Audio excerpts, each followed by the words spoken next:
Good morning. Thank you for being present and inviting me to come. What I am going to do today is give you just a little background on some of the cases that I've been working on the last year, and then one of the more interesting people that I've come to know in ufology that brings together a lot of threads, and I've known him for about 2 years now, and I'm always trying to determine the best way to bring a new person into a forum so that you can have the benefit of this treasure of a human, yes, a human, who can bring to bear some key insights that inevitably should evolve out of UFO research and UFO investigations. Because I'm getting kind of tired of the U part, the unidentified. I mean, I know what it is. It's identified. Calling it an UFO, though, as an identified flying object is a little nebulous in itself. I'm also weary of testing UFO pictures. I'm tired of listening to more contactees, abductees, wabductees, schmabductees, etc., and trying to determine if their case is true. And you know what? A lot of people have been contacted. I am certain of that. A lot of people have been abducted. But bear with me as I am a skeptic. But also relax a little bit in that I am an optimist, so you can consider me to be your scoptimist of the day. And you would want me to take that approach, wouldn't you? You would want that if there are photographs that I have tested and I have said that they are genuine, that you can count on it, regardless of what other detractors may say. I immerse myself in my work. When I say that the Billy Meier case photographs of the 70s have been tested and are true, it is true. What Billy Meier and his group have done in the 80s and the 90s, I don't know. But you can rely on the fact that I have thoroughly investigated the cases that I get involved with, and I don't just test the pictures a little bit. There's more involved in that. You know, testing pictures is interesting. Some of you may have heard me discuss this before. Here's a very good way to do a study. Let's go up on the roof of this building, mount all the cameras that we have in the building up there, photo, video, get all the telephoto lenses, and we'll take pictures of all the cars going up and down the street, and then we'll go back and we'll analyze all those pictures, and we'll compare them all to each other, and then we'll know everything about humans. Won't we? No, we won't. But sometimes that's what we're called upon to do. I've been fortunate over the years to be involved with Wendell Stevens and the elders and others who, even though at times I didn't agree with it, set the boundaries for where we would go in saying this information is true. A little background about what my company does so you know what tools are available to me. I have a few little images here that I use as propaganda. In my real life, I go out in the supercomputer world and I have to distribute propaganda about supercomputers. So there's a button that Robert is going to push back there, and at any moment, okay, well then we won't use those images. I'm president of a company called Village Labs. We design supercomputer graphics networks. Our customers genuinely have ranged from NASA and TRW to computer graphics, special effects companies, medical and mining imaging companies. We are currently designing and installing the largest supercomputer parallel graphics computer system for graphics that has ever been built on the planet, and installing it in our facility in Tempe, Arizona. And we connect to other laboratories and sell processing time over wide area networks by fiber optics, ATM, and satellite. With these tools available to us, PCs are very useful. You can do a lot with those. A PC is what used to be a mainframe. You can do really a lot with a lot of parallel chips, like 1,000 Pentium Pro chips and about 500 DEC Alpha chips and about 1,000 MIPS 10,000 chips. You can do a lot of image processing. So with these tools available, many of my colleagues over the years in image processing are interested in the UFO work that I do. I want to point out that in the 20 years that I've been going in and out of government contract laboratories and government laboratories, no one ever, not one time, has anyone ever told me to leave the lab, not investigate the pictures of the materials that we were working on. No black helicopters chase me. No phone lines have been tapped or bugged, and no men in black come and visit me. So I don't know what that really means, although I have been asked to testify at a congressional hearing next month, late in February, about just that fact, that I have been able to test UFO evidence in government laboratories and government contract laboratories, and no one ever said, don't do it. Where is all of this covert activity and government cover-up in laboratories? I don't know. Thank you.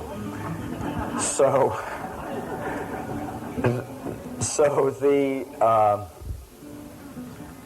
the idea of discrediting UFO cases genuinely comes from inside the UFO community. That's where I experience it. I experience it from various UFO organizations that have 3, 4, or 5 initials. The M word and the B word and all those. People at SAIC Company and TRW and major aerospace contractors are genuinely interested and involved in UFO research.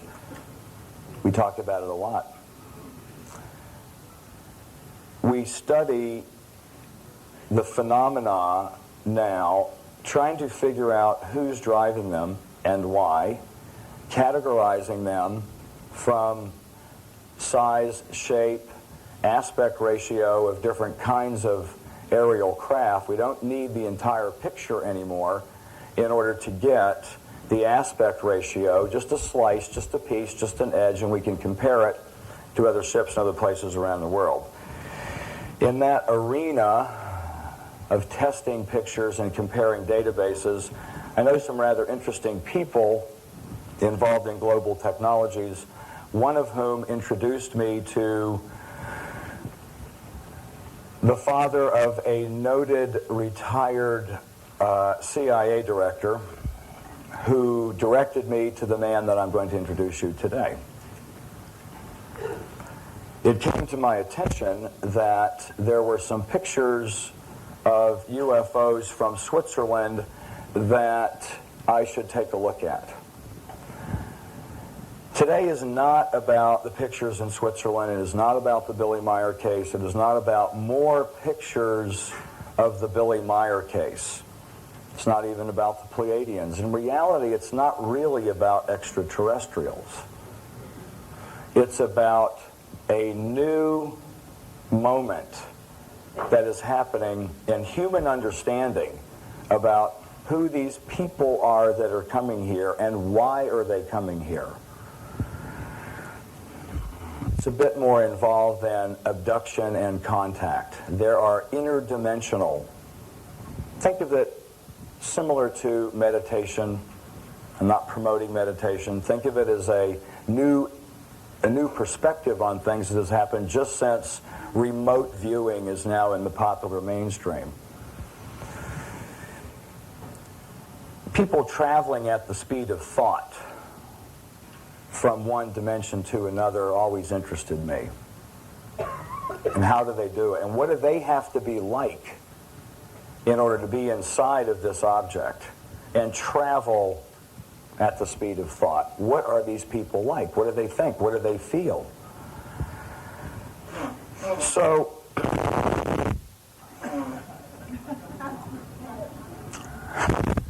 when someone asked me to invite a guest to our lab to look at some pictures, I wasn't expecting that the person would be so worldly in areas that frequently people talk about in movies or books.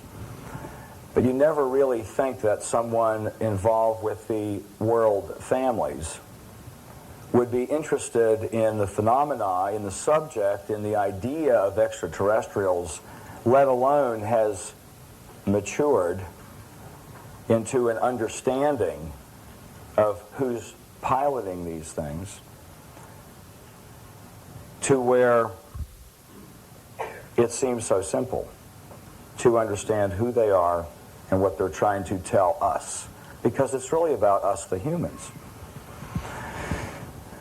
These extraterrestrials seem to be very interested in the fact that we have free will, we have spiritual growth potential, and we decide to live in greed and avarice. And they don't apparently have free will and that potential. They are a telepathic group society. Every one of them has communicated with the human with some form of telepathy, which means that they all know what each other is thinking and doing, meaning that the ability for an individual to step out of the pack and go and grow spiritually is not available to them. Makes humans a very unique species. The legends of God may be true. The legends of free will and spiritual growth may be true. And extraterrestrials come here wondering why, with these truths available to us, point our destinies in other directions. Well, someone who can talk about this openly and bear to fact some evidence and some keys to recognizing the coincidences and all of that. Recognizing coincidences. That's the thing people think about. It was meant to be, is where it starts. But being able to recognize the pieces and put them all together is what I'd like to explore today with James Anthony. Okay, thank you. So, James came to visit me about 2 years ago, about 100 hours notice, and came to Phoenix to spend a little time and adjust his notes, that he had collected to try to build a history of something. And I had been asked by a friend of a friend if I would have this gentleman come and stay with us. And we did. Have him come. So I would like to invite you to meet in the same way that I met him, James Anthony, and explore the things as I explored them. You know, I thought that was him standing there. So, ladies and gentlemen, meet my friend James Anthony, Sir James Anthony.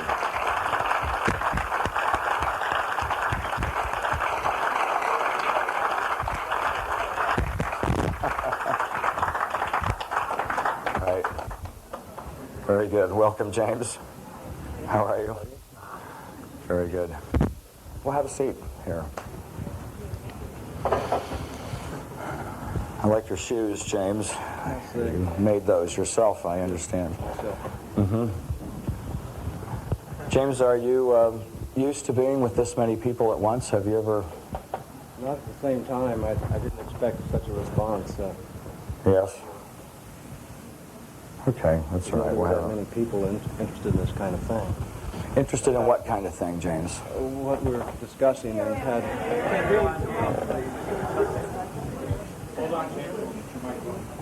So...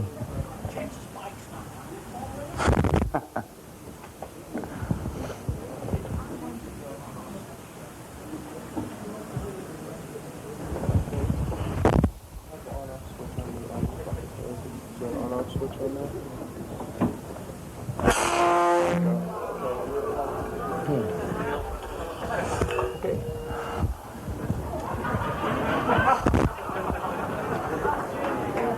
Very good. But James, you say that you didn't know this many people were interested in these kind of things. Which kind of things? What are they? You tell me.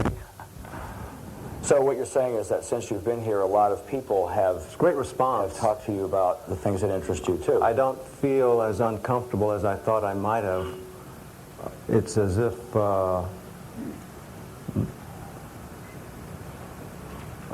many of them I've already known and met.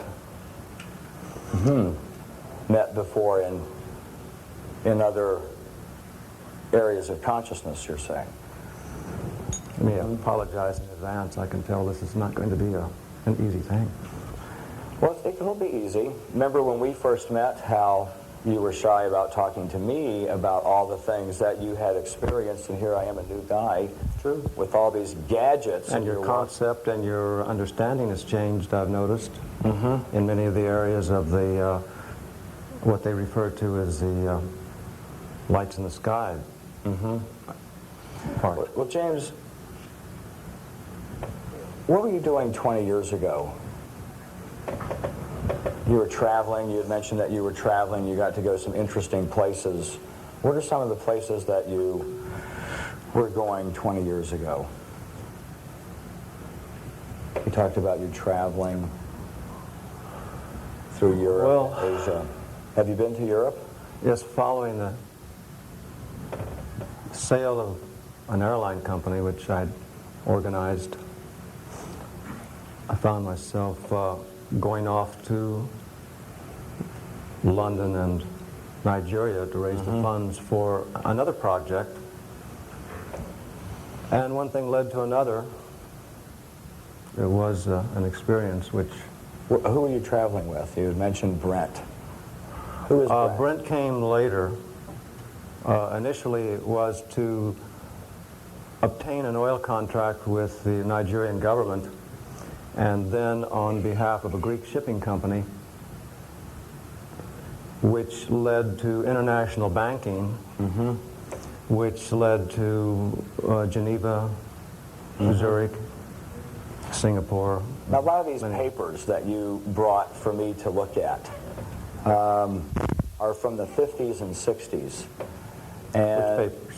Oh, those with boxes, Brent, remember? yes. Yeah, those boxes, those papers. It's quite a lot of papers, and I'd always taken the time and the concern to be sure that I had as many things documented as possible.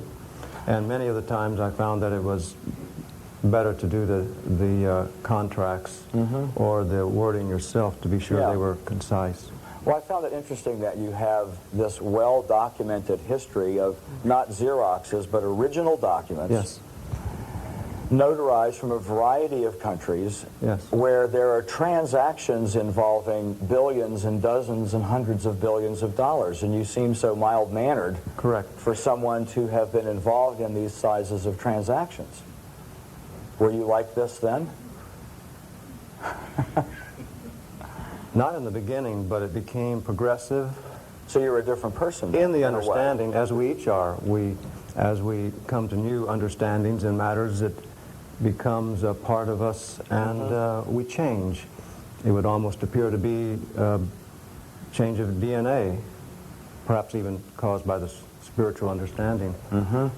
So there are some things that happened where in your prior life style, in traveling and doing world banking and these transactions with some very noted global citizens. Yes. That, Eventually, do we call them the families? eventually it moved to that direction where there were a number of people involved with the various different transactions of the governments and the banks, and rather than just loans or arbitrage, they were more in the area of ledger transfers, which do not go on the records. And I'd always taken the time to obtain records, and at that time I've always since a child, work for myself, so to speak. Yeah, so you were involved So I with them. You obtained weren't the really paperwork. employed by them or anything. Correct. But you were involved I was never- as an equal. As an equal? As a Partner. as a participant. As a participant. So you're involved in world banking and transactions with noted companies and people. Yes. And you have a different approach. You have a certain approach that you take to doing all this. And then an era came about where, if I can recall, an era came about where you and Brent were exposed to some new people. Yes, we became, at a certain point, on or about 1981, a number of people appeared to come surface, let's say, and that would have been Well, let's be real direct Zurich. about it. Brent came to you, your partner. Well, Margaret's actually, it was. husband came to you. Let me and clarify said what? that. Let me clarify that and say Okay. it was Doc who was a member of national security. Doc is Was one his, of your was his, partners. Was one of and your- also one of his partners and confidants on a number of matters. So Doc is Doc McFarland that we talked about. Yes. Should we say last names I here? guess- Would you feel comfortable if we said At names this of point, people or not? I Should we believe, not? since he's in the other world and can hear us, he doesn't mind. Okay. So, All right. So you and Doc and Brent are doing these transactions, and Doc and Brent come to you and said that some very unusual people had come to see them. Who were these people? it eventually progressed to that, and they didn't disclose this in the very beginning, and we worked in cooperation with an obscure retired lawyer on behalf of the need to obtain guarantees, PBNs, PBGs, in order to obtain financing for various projects which we had discussed. Prime bank notes. Prime bank notes and prime bank guarantees. And it eventually moved to the point, it was all progressive, so I was not surprised too much as things did progress, except for the some of the latter disclosures on Brent's involvements with which he called aliens that he had lived with.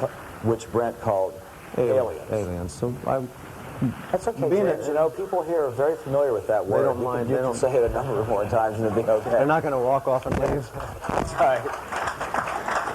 Right. So let me understand Certain this. words, which I believe they refer to as buzzwords, you don't say Right. in society, otherwise everyone turns and... Yes. So you and Brent, your partner, and Doc from government agencies have a business activity. Brent's wife is somewhat involved in the knowledge and transactions. We worked also on behalf of Brent's wife, which we won't mention the name. If it comes up, it may or may not be the correct name, so I want to make that perfectly But clear. Brent's wife is a noted global citizen woman in banking.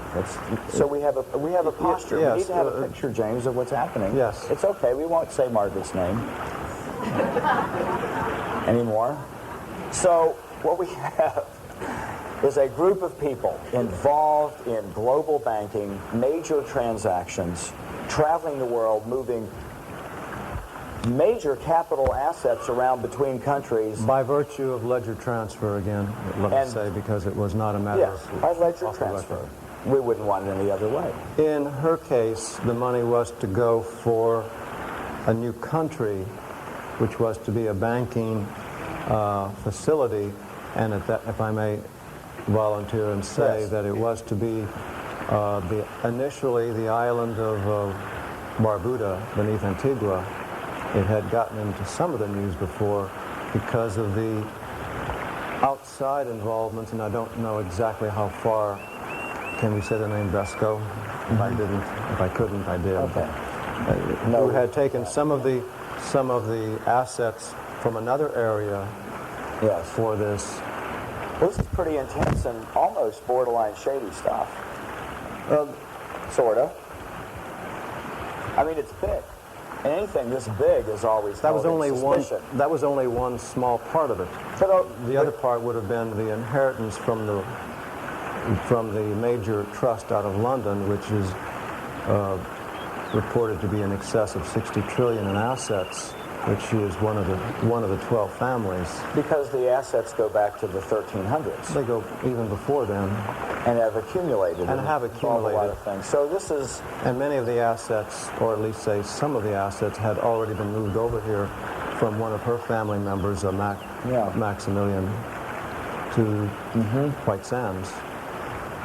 So, with all of this going on at once, when Doc, an NSA and CIA operative, working with you and your partner, comes and says, or they both come to you and say that they've been meeting with an alien. I didn't forget, James. I remembered about 2 minutes ago, you said that Doc and Brent came to you and said that they had had a meeting with an alien. Now, how did you react to that? Well, they didn't exactly say it that way. Okay. The conversations with Doc, of course, it did progress, and he had been with Project Blue Book before it became NRO, and before it became what it did, and he reported directly to the president, perhaps two presidents, and he was one of the nicest people that one would ever want to meet, and was very kind-hearted. And he's now also in the other world, and together with Brent have been two business advisors in matters that were related to what they were doing, which is related to what I'm doing now, in one or two of the areas.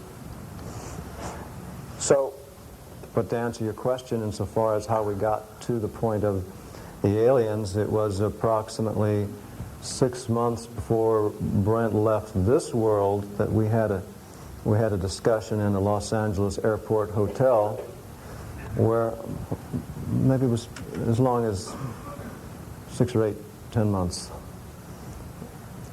And he looked at me and he disclosed more of a story he had only alluded to in the very beginning, and that was that he had actually met with what he called aliens in the Canada region when he was in business up there. And a driver picked him up at his hotel and said his employer wanted to speak with him, and they went over, they sat him at a table, and they began to write down what his life was, what was going to happen. This may have been or about 1970 for him on that. and he is telling you this when? And he's telling me this just before he had left the world, and did disclose that they predicted that he would be marrying a woman of the World Bank, and that he would be helping the parties in the Victoria Peak project, because there were a number of very vital issues there in the caverns underground, including some immense properties coming from Europe, which was brought over by Maximilian and others, going back to other, perhaps even, Aztec or Inca. So what's happening is that we have government operatives, world banking families and corporations doing their global business. Yes. And some of these people begin to claim that they are having contact with extraterrestrials who are telling them things about management of these resources. Yes, and the story progressed to the point where he did meet with the aliens in Tucson, Arizona, and and then they did return with him eventually to Provo, Utah, and yes, they told him that I would be coming along to help him on this. Well, in fact, I've seen the paperwork of original deeds of trust. I want to say also, I didn't believe that. You didn't believe it at the time. I didn't believe of what I wasn't a believer in that area. It was a little too much for me to believe at the time. And then Now, I've seen some other things where at the time you were involved in developing advanced weapons. I saw a very... Following the Zurich 1981 time,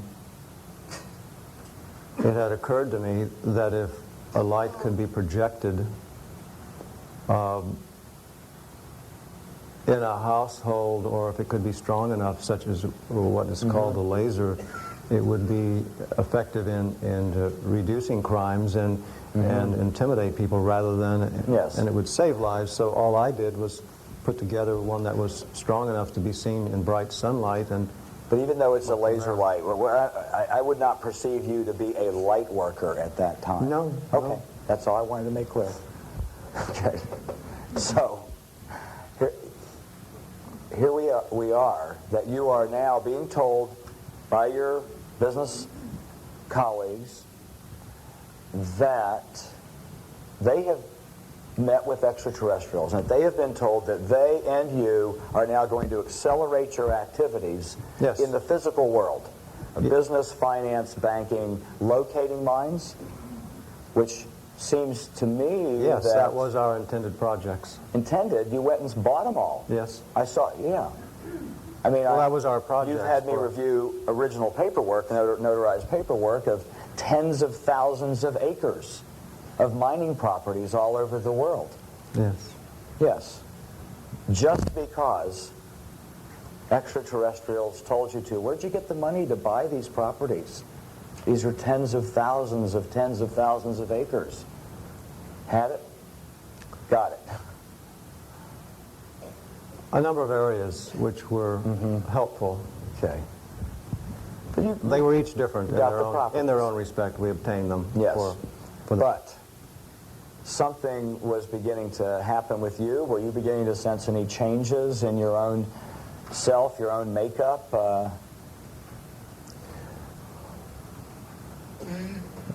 we all sense changes as time goes on in the chronological areas, but naturally that didn't occur until on or about 1989. Was it a fun era? I mean, were you enjoying life, or was it a stressful? Extremely stressful for me, which provides motivation only to show that from anything which may be perceived as to be a negative area may turn out to be something highly, to produce high yield for one's own development. Well, was there a moment, was there an incident, did something happen where you felt that there was a new and improved James Anthony, that or unfolding, evolving, was something going on really new in you? That would depend on which event you want to focus on. There's more than one event. Well, you got interested in UFOs on your own and decided that you were going to find out more about it. And I've seen some very interesting pictures that you've taken from Switzerland. I've seen some very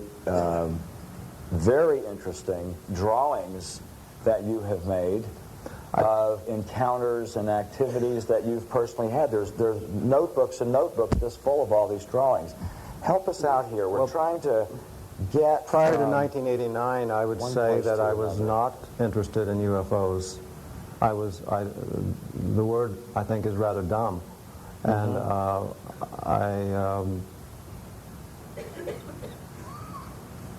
didn't interest me at all.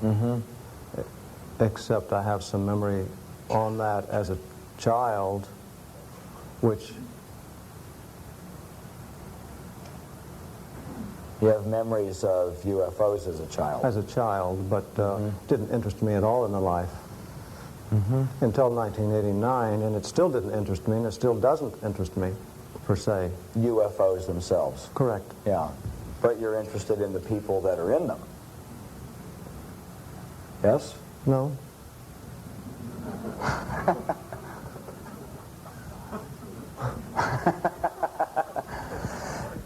Well,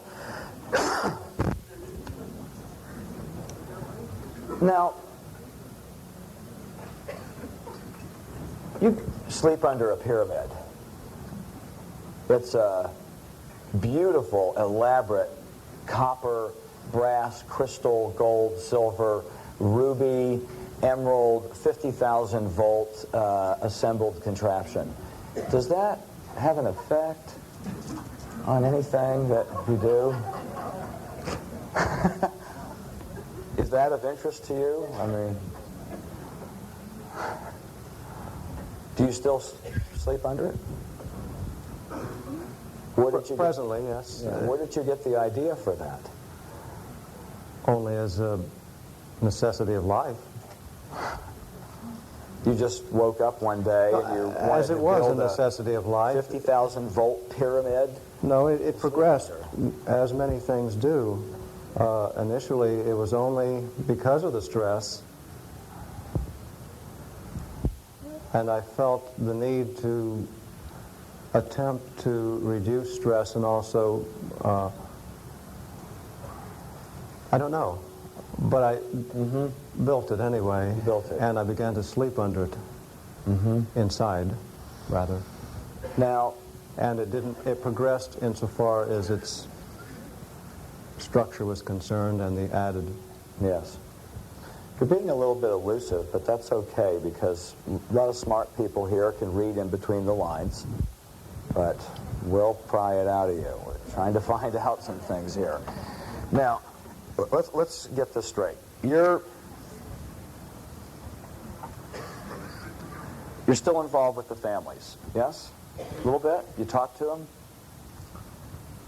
The widow I have not spoken to in some time, but I am still, as the partner of her husband, I'm involved in following up on some of the business areas and the matters which were vital to him. Do families know that you're interested and involved in new things now? Have you kept it a secret, or do they know? When you say families, we would have to Well, the family. define that as saying one family, one major family, and in her case, the plans were set, and I'm not sure how those may or may not change, but the plans are set to still set up Yes. the banking Yes. with a gold-backed. So do you think that the stories of Brent and Doc's involvement with extraterrestrials was true? Do I think it's true? Yeah. It would appear to be at this point. Would appear to be true. But Brent and Doc are no longer alive, and you're their living partner. Correct. Well, you know what that looks like then. Is anyone still having contact with extraterrestrials in the group? We don't know. Let's go to a different thing then. Let's talk about something else. James, I'm really interested in these ventures that you've written about. I've seen drawings and really elaborate. You're not a bad artist, and these are really elaborate drawings about going other places, meeting with other people, and then coming back and finding clues all over the place in this world Yes. related to that. Yes. Let's talk about that for a minute. I find that very interesting in how you match the clues to the experiences. Okay. Tell us about one. Well, it wasn't. A venture. It was only for me insofar as when the ventures began, in order to keep, they were important. They became important. They became more than important and More important than anything. more important than life. And many of the, I began to document them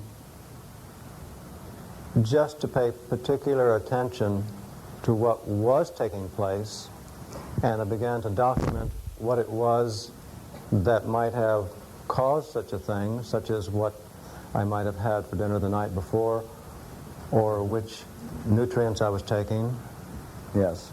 what I was wearing, because that began to parallel in many of the venture planes of consciousness. Do you want me to go on? Or? Well, yeah. You know, one of the things that interests me a lot... The drawings, let me just say that the drawings were just to recall. Many of the ventures weren't even in words. Many of the drawings were somewhat in pictures. And in some cases, they weren't even in pictures. They were just in simply, I use the word knowing, because they were just that, nothing more, just knowing, which doesn't really require words or language or knowledge. It's just a very simple thing, and I'm sure this has happened to a number of people where they have had these kinds of knowings in their progressive, which I had referred to, and I tried to understand what was going on. Perhaps it was aggressive or perceptions in dream, lucid dream, altered states, and up the line to where I had been told dimensional shift, and even spiritual time travel. It comes to my understanding the lights in the sky are not what they call them. In fact, there are only two ways a time traveler, basic ways, let's say, unless they're already here, a time traveler may travel, which is understandable and it's logical, and everything has to conform to logic and truth, would be in a machine or else through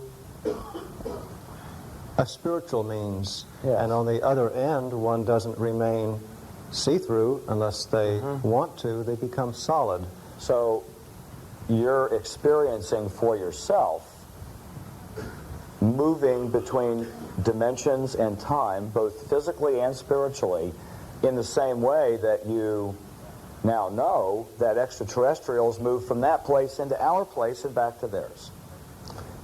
Is that what you're saying? Yes, but it became progressively understood as the years went and the ventures continued, and where I had documented 700 or 800, perhaps that many. And you brought some with you today. I brought a few slides. Well, why don't we do this for a moment now? I know that these slides will help show the background of some of the things that we've talked about. Let's look at some of the slides, if you would be so kind as to narrate them for us, and then get to the some of the things about the ventures, and then perhaps people in the audience have some questions for you.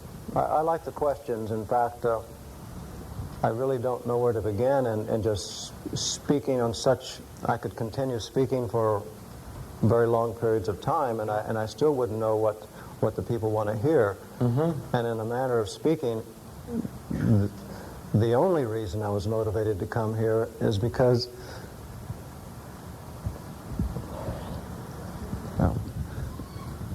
forget that. Where's the... Over here we will have a device to move slides. Is this a slide moving machine? It is. Here's where the images will be, James.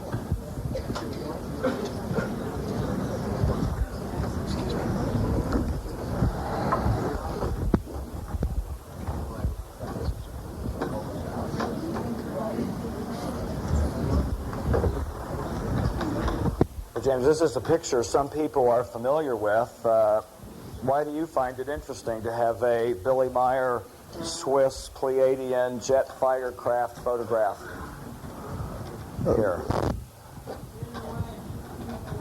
Okay. Can everyone see? James, why is this picture of interest to you? Why is the Swiss countryside of interest to you? This might be considered interesting simply because at the time, or at a time similar to this, on or about 1981, I was on one of the banking transactions and decided to move out of Zurich to a hotel outside of town, to the Atlanta Sheraton Hotel. And feeling that I was consuming too much of the Swiss chocolate, I thought I was about ready to drop over. So I went for a hike up into the hills. Other people were along, and I carried my telephoto Pentax camera everywhere and enjoyed taking pictures, which you've seen many, and I have seen the pictures that you have taken. The particular day was on the top of a mountain. This may sound rather dumb, but it's important to me. I brought that picture with me, by the way, which we can look at. And in the theme of many unknown things in life might be considered hindsight wisdom, because we don't know why we did something when we did it, but yet our lives have developed and progressed to the point where they have. And in this case, this was the day or the day after I had met Doc and Brent and the other lawyers and what have you, and we got involved in the other transactions. But on this day, I felt something behind me, as we all feel things behind us from time to time, and I turned around and I saw an off in the distance, and it might have been as small as the plane up above the flight ship going in the opposite direction. And the reason this meant something was I photographed, made a few shots of it, and I noted this to the people that were standing by, and apparently they didn't see it. And all of this just left my memory until approximately 9 years later, and that would have been on or about the time the loud buzzing I began to hear in my head, which seemed to stimulate something, and I began to go to the libraries to find books, looking for something. And after approximately a year of this, I found the book Light Years by Gary Kinder, and in thumbing through the pages, I saw this photograph, which I would have, if I were in this picture, I would have been on the far mountain. Yeah, I brought the picture with me today that I have analyzed, James Anthony's photograph, which is taken from the other side of the hill, looking down across this valley with, when we blow it up and examine it, which we will do later, I found a Pleiadian Variation 3 ship in the photograph, which was very interesting, very curious to me, that someone with a picture from that era had not come forward with the picture, or seemingly didn't know anything about the case at all. Somewhere in the world there are 2,000 negatives that have been taken or have been lost from the color lab, and which is now out of business, and they moved downstairs in the Los Angeles area, Shell's Color Print, and I had all of my negatives from all over the world kept there in storage, and now all I have is many of the proofs as proof. But let's this is all very interesting. This is interesting, but I do know about this picture, James. Now, which way do we push on this? The lower button? Yes. Obviously not.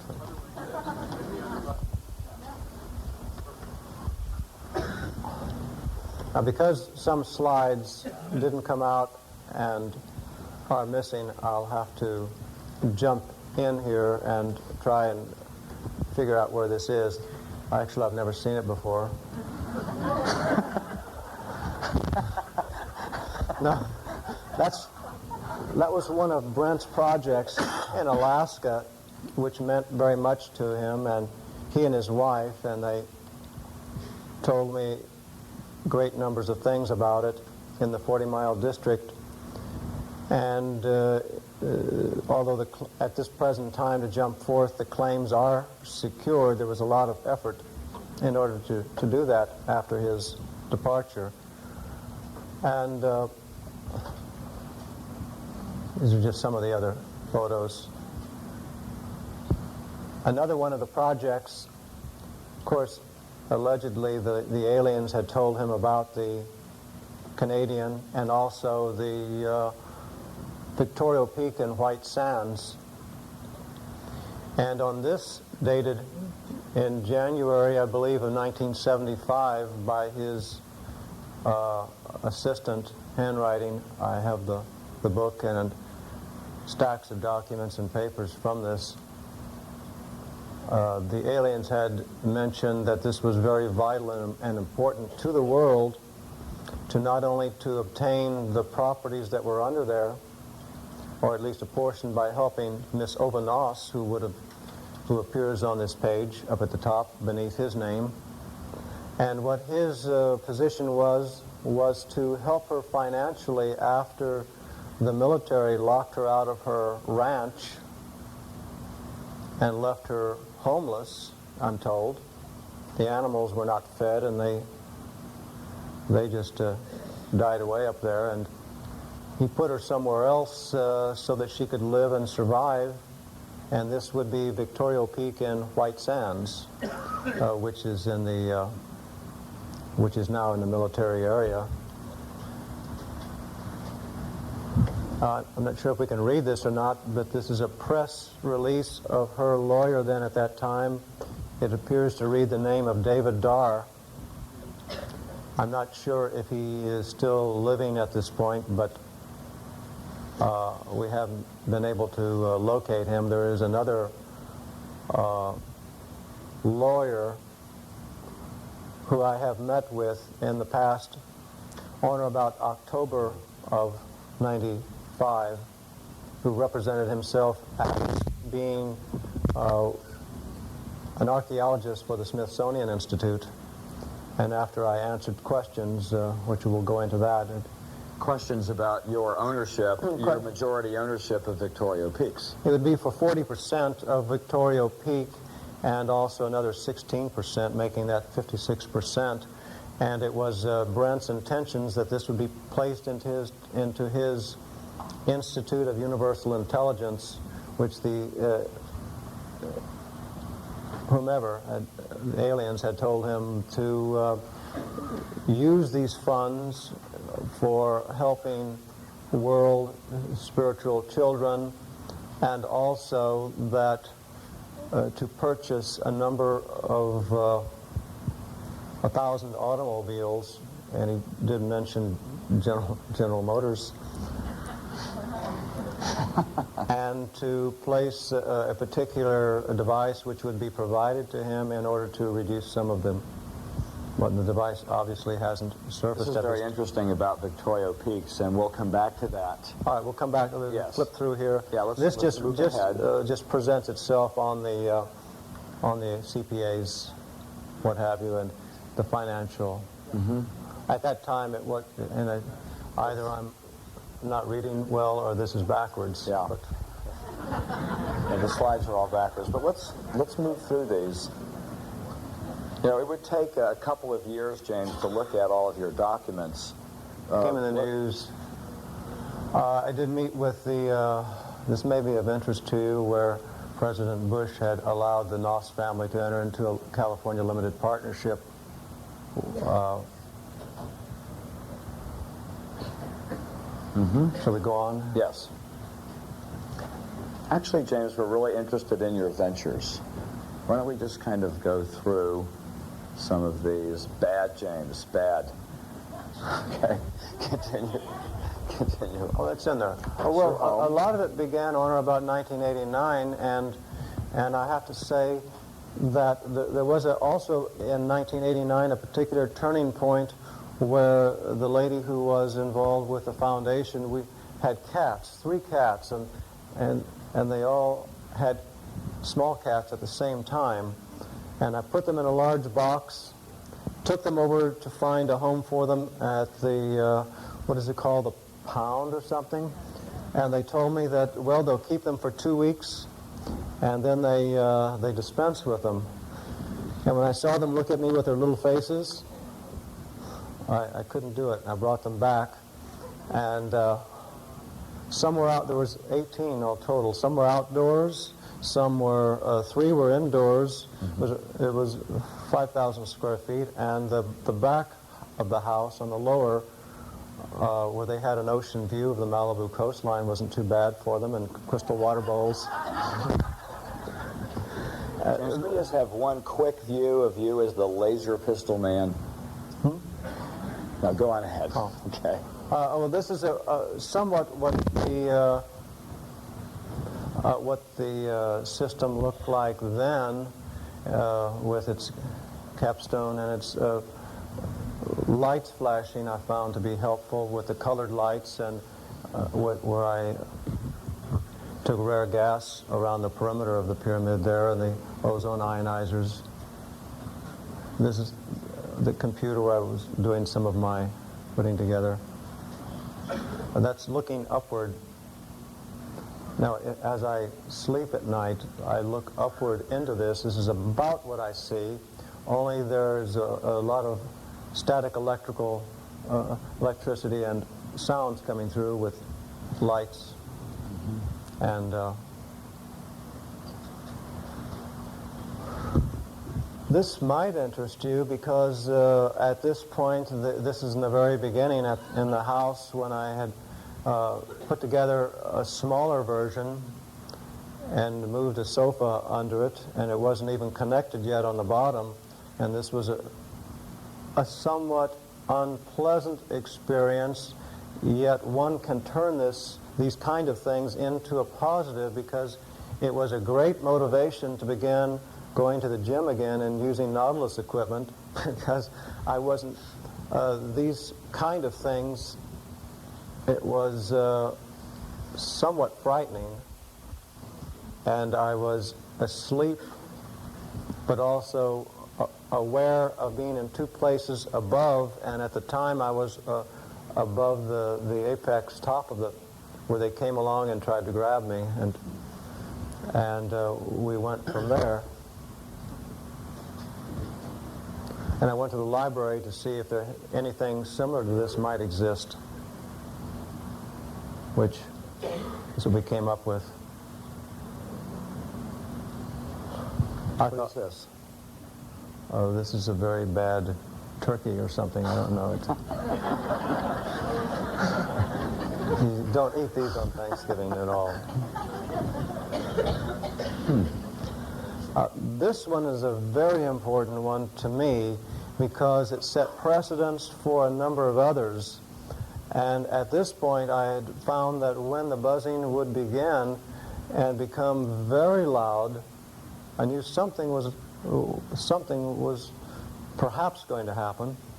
And this was approximately 4:10 in the morning, and I'd gotten up to get a drink of water and get back, and I wanted to find out what was taking place, and so I kept my eyes half open just to see what was there, what was going to happen, if anything.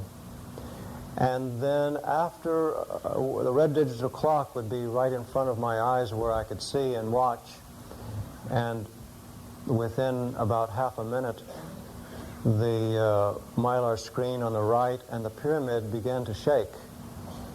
And well, I felt calm, I felt relaxed. And as it began to shake, I could hear something which was like a rustling of something coming from a distance and getting louder. That wasn't too pleasant, it wasn't too unpleasant, but I didn't quite know what to do, so I maintained myself. And then I began to rise up again, as I had done a few times before, but I'd always come back down. This time I didn't come back down, and I began to float approximately 5 feet off the floor toward the door. I was a little apprehensive at that point.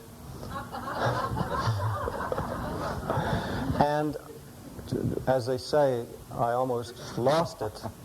But a voice came in and said, "Don't be frightened." And I thought to myself, well, I have nothing to lose. I have such stress. I might as well see what happens.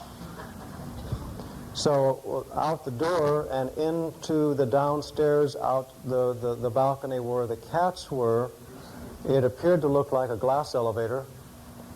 I then was on the left, and someone had taken the initiative to put on me a dark robe, and I got into the bed with a rubberized surfing swim trunks. and someone was standing next to me, and I could see my reflection in the glass, and I was concerned about, there were some small people on the floor, and the voice next to me said, "Don't be concerned," and it wasn't words, it was just known. "Don't be concerned because you're off the floor or you can't hurt them."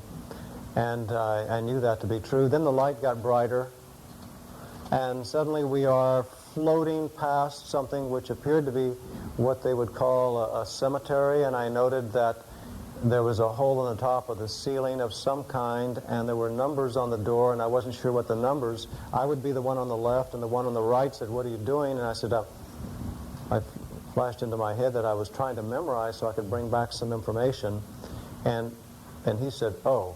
So then we arrived through the top, and the man was standing there, and he pulled back his robe. This was all black and white colors. There's no color here. And he said he was Father so-and-so of one of my teachers, as I had been taught by nuns and priests at the early age.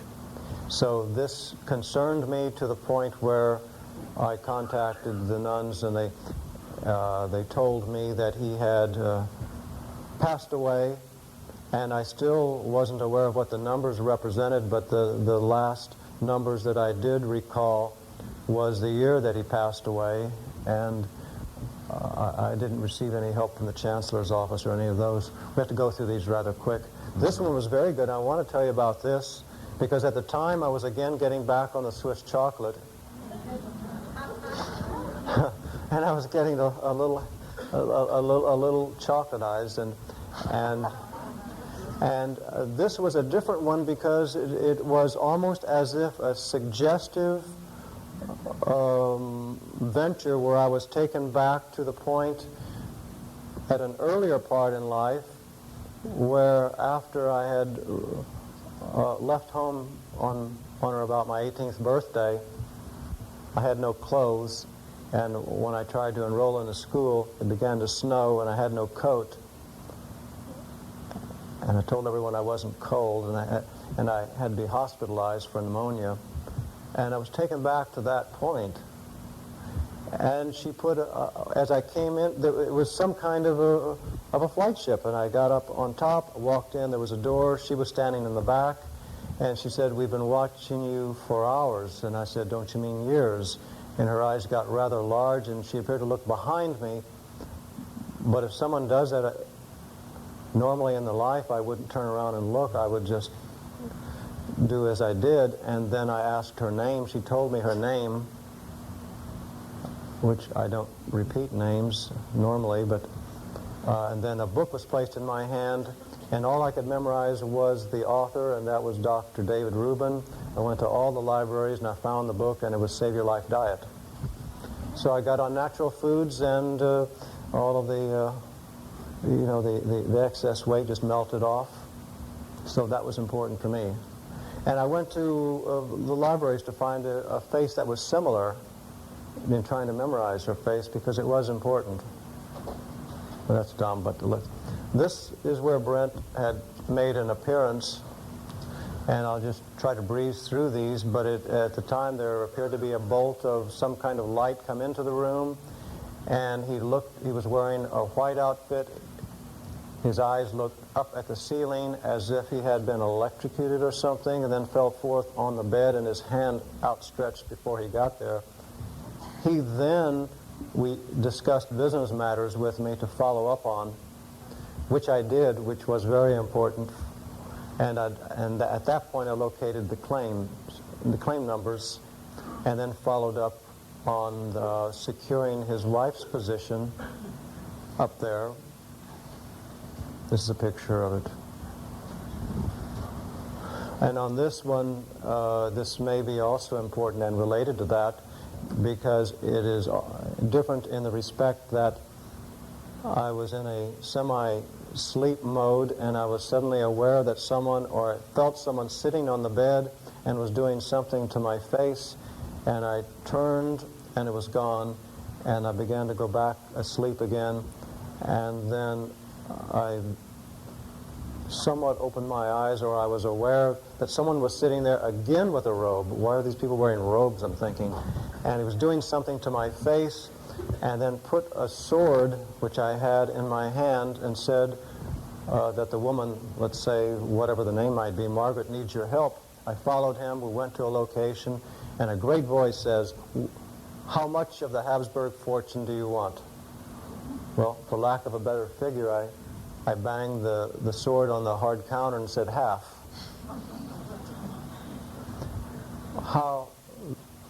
What then happened was then after I came to the area, which would have been last October, not a year before this October, archaeologists wanted to ask me some questions, and I went to the house location, and there were swords on the table with his recorder going, and the room is somewhat darkened, and he began to shout with his fist in the air, how much of the Habsburg fortune do you want? And I'm thinking, haven't we done this before? What makes you think you're entitled to 56%? And I'm looking at the swords and I'm thinking, how is this going to end? But I said, well, I'll return and get back with you on it. This might be of interest to you. This is the lawyer who had represented being with the Smithsonian, and then he changed sides and became the lawyer for the consortium. And this gets, I'm told by Brent, this was the only reason they went into the Watergate, was to find out how much the other party had taken from the, can I say this? How much the other party had taken from the White Sands project, and this would go back to the time of Johnson, I'm told, by Brent and others, and it would involve the knowledge, let's say at least, of all the presidents since that time, and it was not disclosed by the President Nixon, and I think for whatever reason it was only partially touched on in the Watergate hearings, they say. And it was told to me by the lawyer here to document our conversation, and then in subsequent conversation with the lawyer by the phone, that would be the Chris Andrews person, did tell me, how did you know that we were, last October, the year ago, how did you know we were going to find what we did in White Sands? They apparently found caverns with some tremendous things, which is what he told me. How did you know this? And I said, Brent told me. He said, how did he know? And I said, the aliens told him. So you can imagine his response. It was just quiet. And it was told to be the Habsburg. How did you know again that it was the Habsburg? It appears to be the Habsburg. And I said again that Brent told me, and where he got his information. So now you know.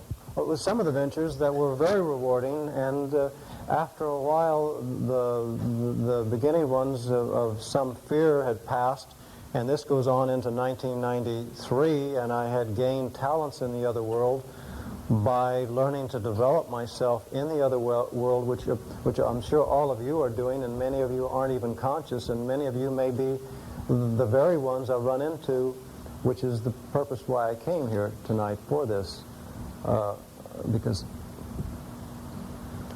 I couldn't let you down in that respect.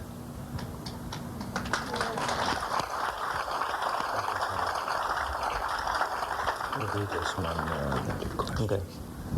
Okay, well, many of them that are rewarding, the people need help from time to time, and and in the other world, and there appears to be many sections of planes of consciousness, those wherever they might be in areas of time, and progressively this became to be known to me as perhaps even clairvoyant or intuitive, or another person coined the word, it appears to be spiritual nature, which may be spiritual time travel, either backward or forward, or in whichever direction you choose to see that. And these were rewarding to me, and to find people and become outraged that they were about to have pain or get into something that was unpleasant for them. So as I began to help them, it began to help me, and I began to gain strength there, which is something I can't begin to tell you, because it's one of the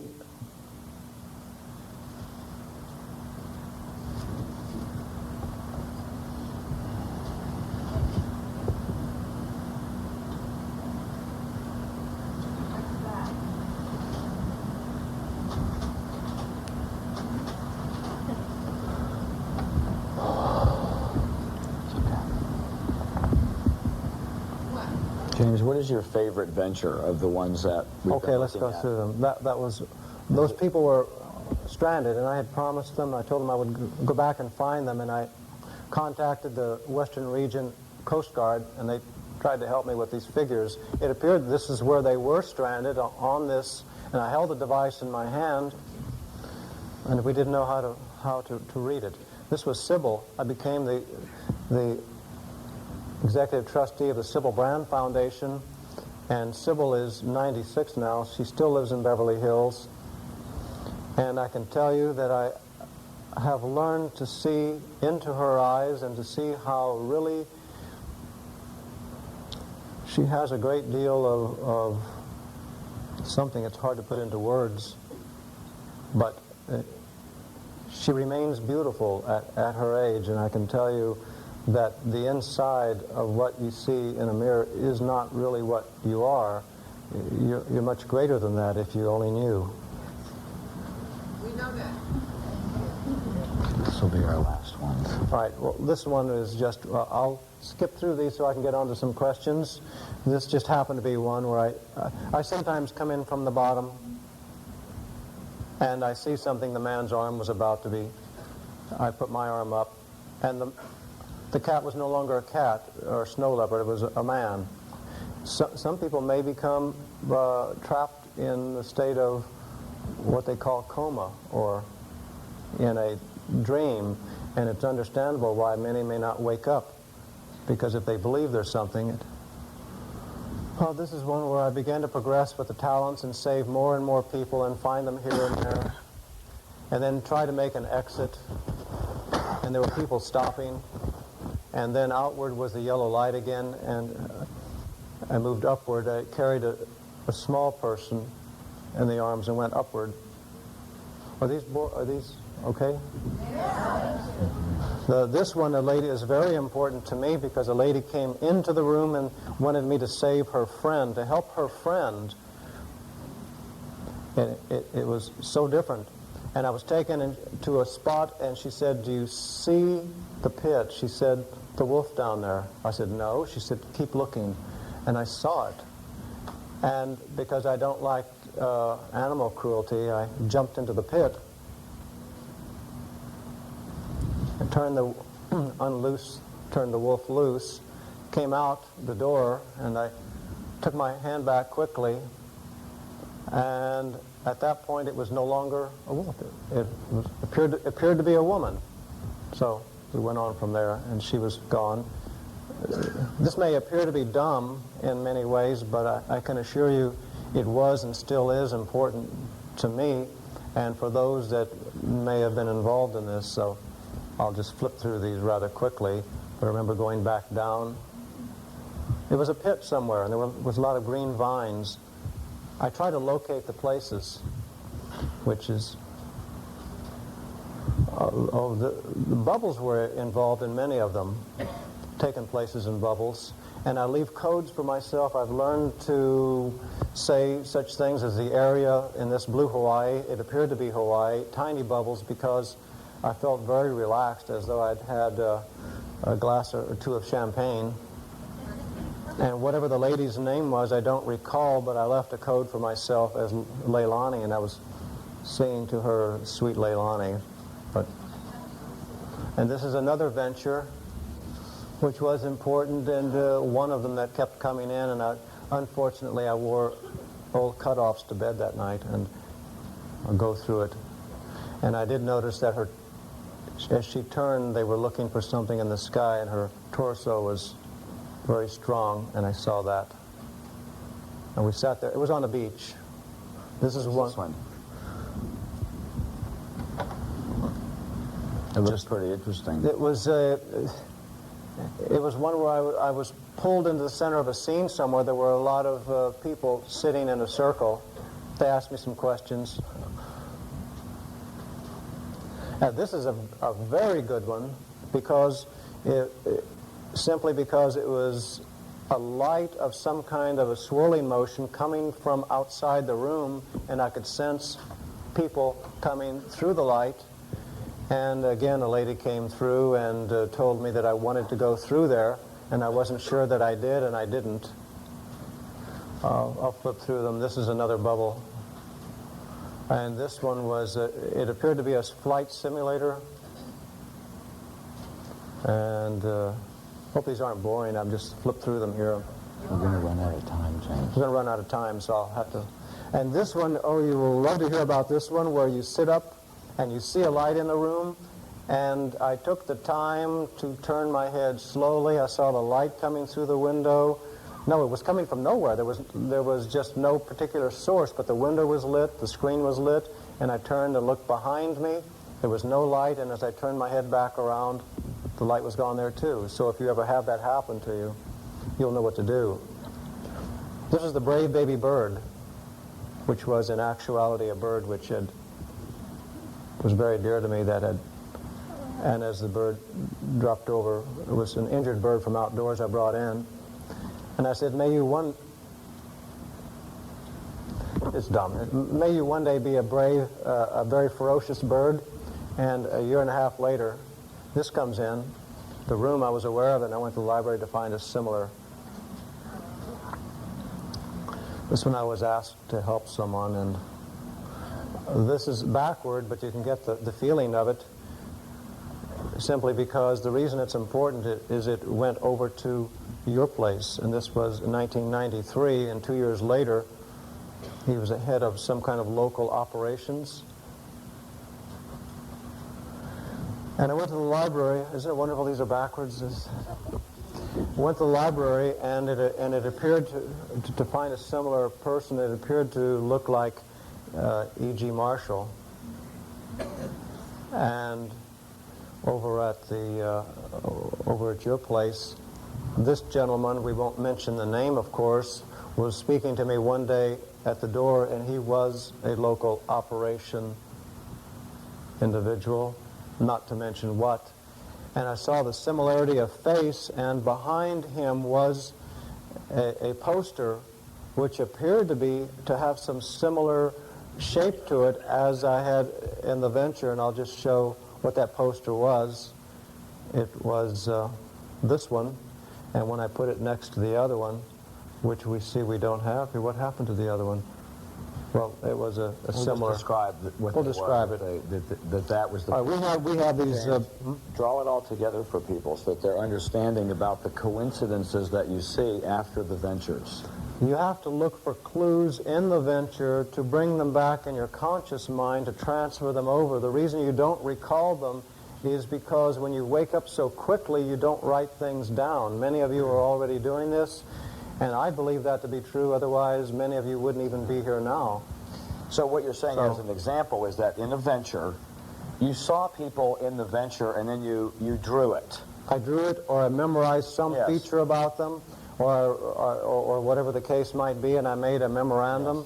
Yes. And then you meet the people that look like but the key is when you meet the people, you may not know right away that is the person simply because you have not yet transferred that subconscious information from the spiritual back over to the conscious mind. But when you do, and it may be a day, a week, a month, or years later, and when you do, you then have recall. But on this, go to some questions now. Questions now. Well, we're going to have to do questions in a moment. I think Bob Brown has some questions for you. But let's summarize for a moment first here that in your experiences of coming from banking and world business and weapons development and all kinds of other things, that you and your partners began discussing and having experiences where extraterrestrials were guiding you, or a spirit force. Let's not call it extraterrestrials, limit that. You were being guided to certain physical things, locations of minds, properties and things. Yes. Meanwhile, you personally are beginning to have ventures. Yes. Where very important development things happen in those, and then when you come back from the ventures, you find precise and exact relationships here in the physical world. Yes. You recognize clues. That's the entire And that's reason what for you'd like this, yes. other people to know about and perhaps be able to experience themselves. That's what's important for you to cognize and understand and to develop. And unless you do, your future in this life and also in other lifetimes to come might not be what you would want it to be. So it has to be formed by conscious effort in a lifetime, and if not enough exercise is being done, do breathing, do meditation, watch the foods you eat, take some kind of nutrients, isolate yourself from music which is not pleasant for you. Go into the nature, do reprogramming. In fact, in the nature you'll find a lot of spiritual message will be in the symbols of flowers or plants or trees, and you'll find it regenerating, and the key is to regenerate. And you'll find that as age progresses, you'll find yourself regenerating and coming to a point of new understanding where you begin to live concurrent with your own present life. You'll find that you also exist at this present time in other lives as well. And I believe that I know many of you already, otherwise you, and especially those that might have changed their plans at the last moment to come here. I know how that is because I refer to it as hindsight wisdom, and this is what I had recall in doing. Thank you very much, James. We now have, this is great. Thank you.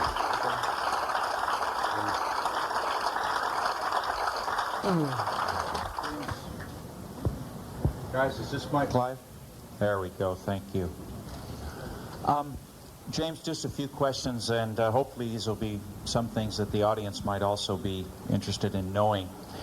From your inside view, can you summarize what you think the family now thinks of ETs? I mean, are they scared? Are they worried about their presence? When you say the families, you're referring to the 12 families? The families, yes. Can you shed light on that? It's my understanding that the families have their own problems within their own families as well, where, I guess I can say this because I was told this by Brent and also the wife, that they are, the good news is that there are spiritual life forms, as many of us, that are already in their families trying to make some adjustment to see to it that the world goes in the direction that it's intended, rather than become the kind of way that people don't want. Amen. For me, this is extremely hopeful news. We need a little help, I think, especially with those that control the world. And insofar as the other part of your question on the ETs, of course, they have, I'm told, their own flight mechanisms, which are airworthy within the global region, and also they had been affected at some time or other going back with those that are referred to as the extraterrestrial form, humankind. And again, it appears to be almost a war of DNA, and where greed takes over. But what comes through in the spiritual is if people will form a basis, a foundation of logic, pure logic, and truth. Truth is a great strength, just in the simplest form, because in the other world, if a person does not transcend the thought over into the subconscious to the spirit of truth, it also applies there, and it's then difficult to find the way back to the self. They don't blend together. When do you think that we will all be able to awaken to our own ability to do the ventures? We already have, except people just aren't quite aware of it yet.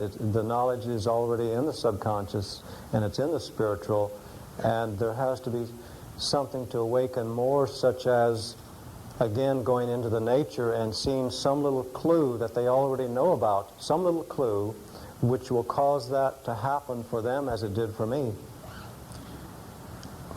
What's real? Is it the three-dimensional experience we're all sitting in the room here now having, or is it the venture? Well, as most already know, this is everything is based on thought, and if we have thought going in the opposite directions, we can't possibly unite as a unit. There are not all things are deserve one's love, and we have freedom of choice to choose, and there are different kinds of love, and there's nothing worse than misplaced compassion, especially if it does harm down the road for others. So we must be extremely selective and use freedom of choice, because there's a great need and a power there for everyone. This will happen, and it should happen, and it is happening. All people need to do is to pay attention to what's taking place within them. Can you give us a small example of misplaced compassion? Oh, they're all around us, everywhere. Just turn on the set and walk through the marketplace, and simplest things such as music that are not helpful to the spiritual self. The pollution, it's everywhere. There's long lists of it. Anything that's abrasive to oneself and non-productive is an example. Okay. Can I turn it over to the audience for some questions now? Would that be okay? Okay. All right.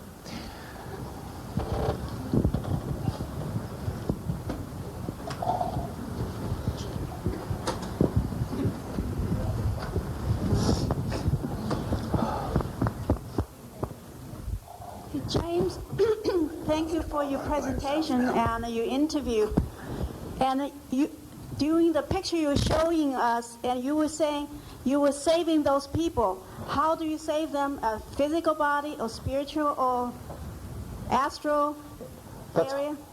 That's a multiple question to answer, because I made particular, in some occasions, if I were speaking with the people and it were not a save, I would touch them to see if they felt solid, and they did. And on the lady's particular arm on the plane, it did feel solid. And they could be at any point in time. It could be a future event. It could be certain circumstances which are unfolding, which are only possibilities. There are many possibilities, and many could be intuitive, they could be clairvoyant, or they could be actual time travel events. I'm not quite too clear on that, only the feeling is rewarding when it's...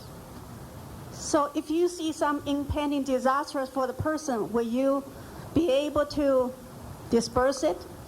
Well, I can recall one event which had taken place in 1995, where the lady of the foundation's 3 small children were involved, and in this case the little girl of 2 years old had fallen out of the window, and I recalled the window, and I shut the window in the venture, and she had already fallen out and she was on the floor. And I picked her up, and she began to breathe again, and she said she had to leave now, and I told her not to go. And she said she had to, and I said, please don't go. And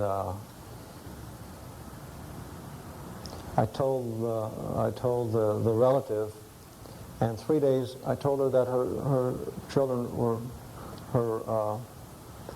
about to have a certain problem, especially the little girl.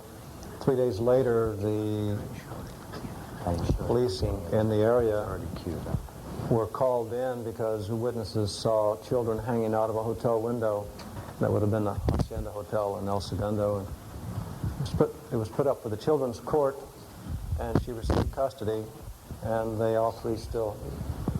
I attribute that to that insight. I don't know if I had anything to do with it, except hopefully I changed the event, and I think that a lot of people here change their events if they can become aware of it. And many of the messages they bring back from the other world can be applied. Thank you. He's relaxed now. It's going really good. Hi, James. Thank you for your presentation. Maybe you can help me sort this out. I just had the experience last night that, and I've had it a number of times before, that in my dreams I have certain relationships with other people that I visit from time to time, and I have no association with them or don't even know who they are in this realm. And it's kind of a strange sense that you get this deja vu, and there's no connection out here with it. You know, I'm not sure what's going on, but it sounds like you know. They may be those that you have not yet met, or if you have, they may not be in your conscious mind at this time. It may be a clairvoyant as well. It may be intuitive. But in many cases, what I would feel is that something that it's a possibility of something to happen, and I would leave for myself next time more clues, such as perhaps what they wear, something about their smile. Perhaps it could be any number of things. But if you leave those clues for yourself, and if you write them down instantly when you wake up, instead of going into the thoughts of the day, you'll find it'll be of great benefit, and carry a log. Okay, thank you. James, could you help me understand how fear might impede my ability to experience my full reality? Say that again. You have a... How does fear impede my ability to experience my full reality, my ventures? Sometimes I find that when I've had fear, it wasn't fear at all in the other world. It was misperceived. It's only an emotion. And many of the ventures that I find are stored in recall of certain events. They appear to be words or something about it, where one could go into weeping for hours or days or even weeks upon recall, and even after the years, it's as though, and they are, still present. So if you perceive fear, it may not be fear at all. It may be just the emotion that you sense, and do try to turn that around so that the fear becomes then a strength. And if you are being pursued, then turn around and stop them, and you be the one to determine whether you want to return back to yourself or to go after them. One other question. Where is the gold, and does it make any difference? The goal is to reach... The gold, G-O-L-D. Oh, the goal. Well, the gold is up in Canada, in the 40-mile district, and also in Victoria Peak, White Sands, and it had been mentioned there may be as much as 10,000 metric tons coming from Europe, from Maximilian, under the ground, which is an enormous amount. And the other side of the question that you almost asked was the goal is to reach the spiritual realm by cognizing the experiences here, because then these transcend over to the permanent world. One would think that the other world is something that really doesn't exist, and we don't want to worry about it now until the time comes. But if we will trouble ourselves to begin to invest a little time and concern there, we'll find that it's greatly gratifying, and it becomes the other self. It is the other self, and we use it here. Thank you. James, may I ask you, I was touched especially by the scene where the wolf turned into a lady again. Do I understand it right? Is this lady still living among us, or is it a kind of soul where you helped in that state? I would say the latter. It appears to be a lady from somewhere, and if I were to just guess at what it might have meant, I would say that she may have been in a coma. She may have considered herself an animal, or someone may have convinced her subconsciously, subliminally, or whatever, to be a wolf or an animal. And she was unable to return until she had love again, and she was still concerned when she came out because I pulled back my hand, but I gave her a little kiss on the cheek and, and told her I loved her, and she was then happy and went on with her life. Thank you very much. Hi, James. Thank you for the dinner the other night. And I asked a question then, and you said you would give the answer now.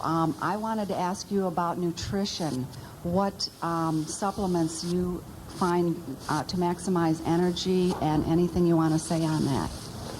Nutrition is very important by what you eat, by what you don't eat.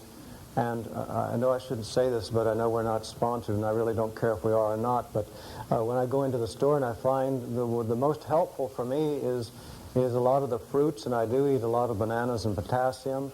And you already know in advance what the nutritious foods are, and if I stay away from white flour, and I personally stay away from any and all animal fats if possible, and so I just get down to just pure bones practically at times, it seems. But in the pyramid ventures, I had found that cramping of the muscles, and what was helping that was calcium, magnesium, and zinc. I take all the aminos that are helpful. I take the niacin to open up as a vasodilator, and I take a full spectrum. And when I experiment with something, I write it down, and I note that in the venture, and to see if it had any benefit. And I've noticed a number of benefits from the different. There's a whole list of things, but you can go into any of your health food stores, but don't be overpriced and overspend yourself. You can get the little packets, which are very helpful, and you can get those in just about anywhere. And thank you. I would like to ask you the question, have you ever heard of the Monroe Institute in Fallbrook, Virginia? Were you influenced by Robert Monroe and his out-of-body experiences? Did you have any training whatsoever?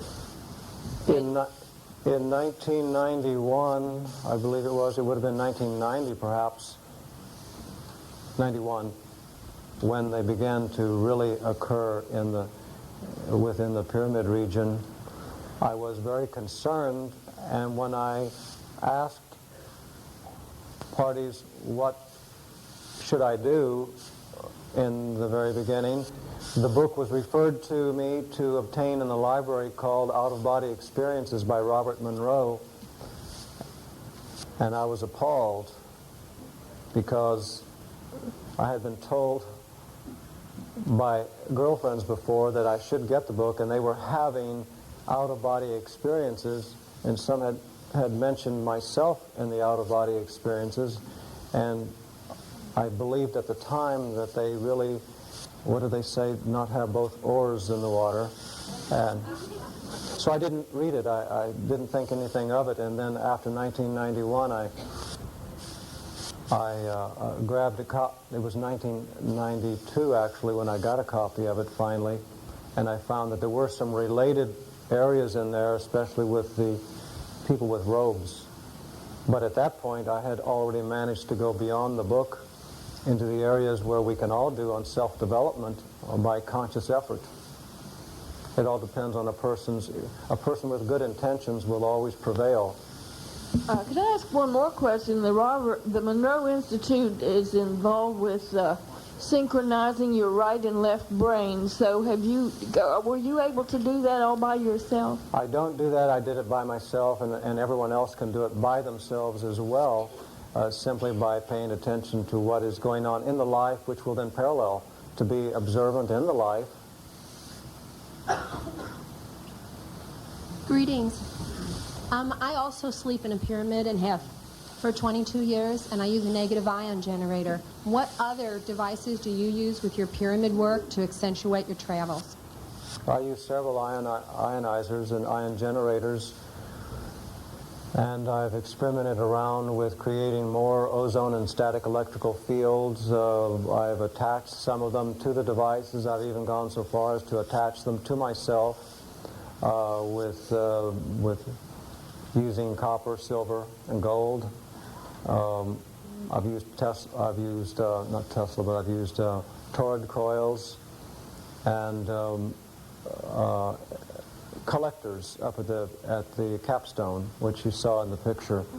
And I find that they do collect a static electrical field, and even at night you can hear, on a particular night, you can hear a loud bang and a bright spark popping off the wall. Okay. It makes you sleep alone, so no one wants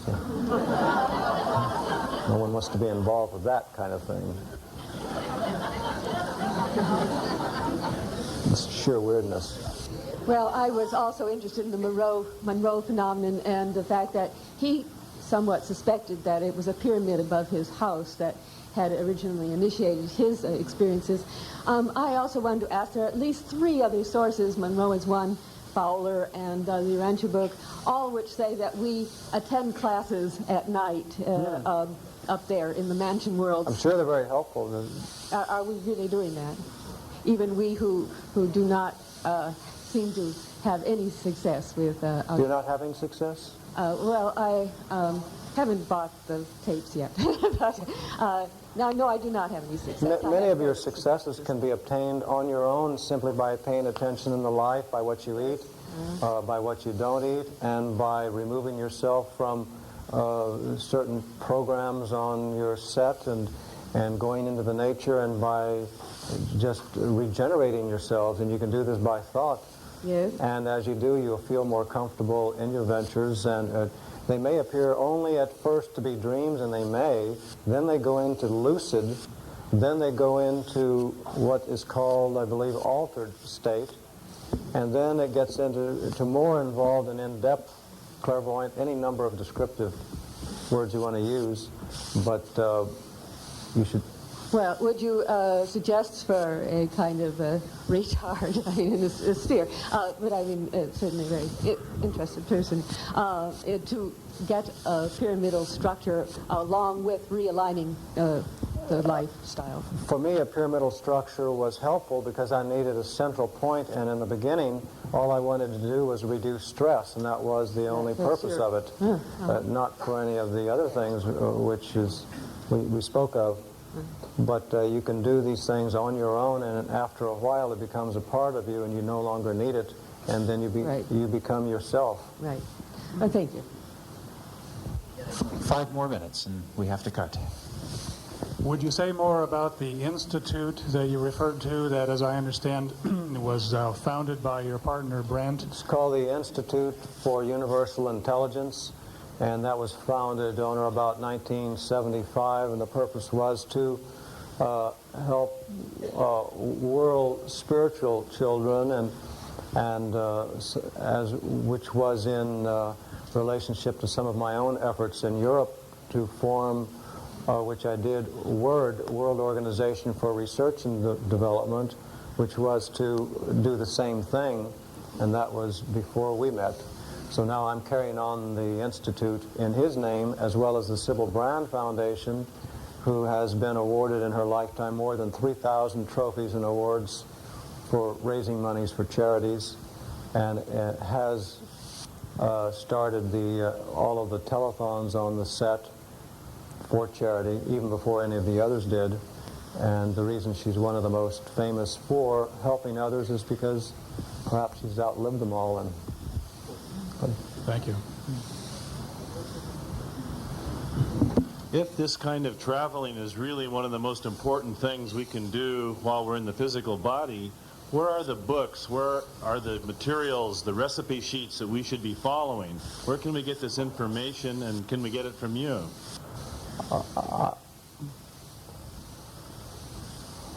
I wasn't going to put it out, then I was going to put some of it out. Now I'm not sure if I'm going to put it out.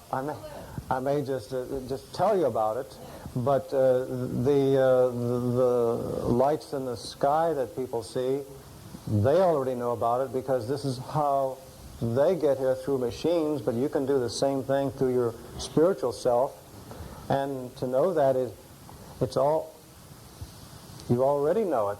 You just have to know that you know it because everything is common in the nature. common. It's the common laws of nature, and then to find out about these depends on what you want to achieve, what you want to do. If you want to evolve yourself and your entire being, you begin every day by setting high forms of thinking and helping others, and use your own discretion on who you want to help. You select, you choose, freedom of choice, and make a difference on all of that around you, and as much as you can do, and you will naturally begin to flow in the direction, and the events will begin to take place. You'll have the feeling. Once you begin to have the feeling, you'll know about it. You'll know how to return. Can you recommend any written information for those that would like to start?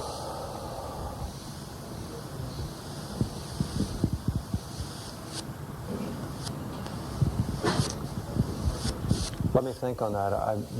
There's so much. There's so much and yet so little. I'm very interested in the recipe sheet. Okay. I think we have time for one more. Sean? Just real quick. First off, how old are you? I'm over half a century. You mean your chronological time, but on the other world, I Could feel. you tell me how old you are physically? 50, 70, 71? Physically, in the chronological area, I'm over half a century. So you're in your 50s. Mm-hmm. All right. Second one. You're Sir James Anthony. How did you get knighted as a Sir? That was to be the new country. Originally, Prince Gregorio of Rome was the Grand Knight, the titular Knighthead, and Dr. McFarlane was the Minister of Finance for Brent and his wife's money to create the new country. And I was the assistant, and I am the assistant to the Minister of Finance. Did you give up your U.S. citizenship to get this title? No. Okay. All it is a working mechanism. I don't believe in titles, actually, because the main title that everyone has is the inner spirit, and that comes forth. Okay, that's not exactly answering my question, but also, you are about to become, so you claim, the wealthiest man on the planet. When Baron von Rothschild died in 1990, his personal wealth was $4.6 trillion. So you're saying that you are going to be worth several $1 trillion in the next few years. Am I correct? Because I'm just curious what you're going to do with the money once you get all that. Everything will go into the foundations and the trust, and I'll own absolutely nothing for myself.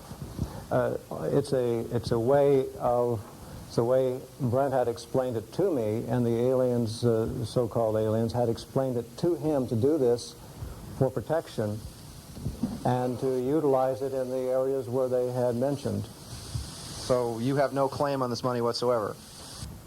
It'll go into the foundations, and we'll direct where it goes for projects to help perhaps ecology or perhaps whatever. Okay, and this would be too long an answer, but you laid claim to this money by your association with the Habsburgs, or you waved by this virtue magic of my sword and you got money? And by virtue of my relationship with my partner Brent, okay, and our documentation of following up on what his life's efforts have been. And this has been with Victoria. And that's only one part of it. With the gold and Victoria Peak. That and also the Canadian, yes. Okay, and that's going to be coming out when, Victoria Peak? When are they going to start bringing the gold? They've already got a lot of it out of there, and they're presently, I'm told, trying to get it offshore, and they have a visionary problem, and they may be overlooking our position. Sean, that's going to have to be it for now. Thank you, Sir James, very much. We appreciate you being here.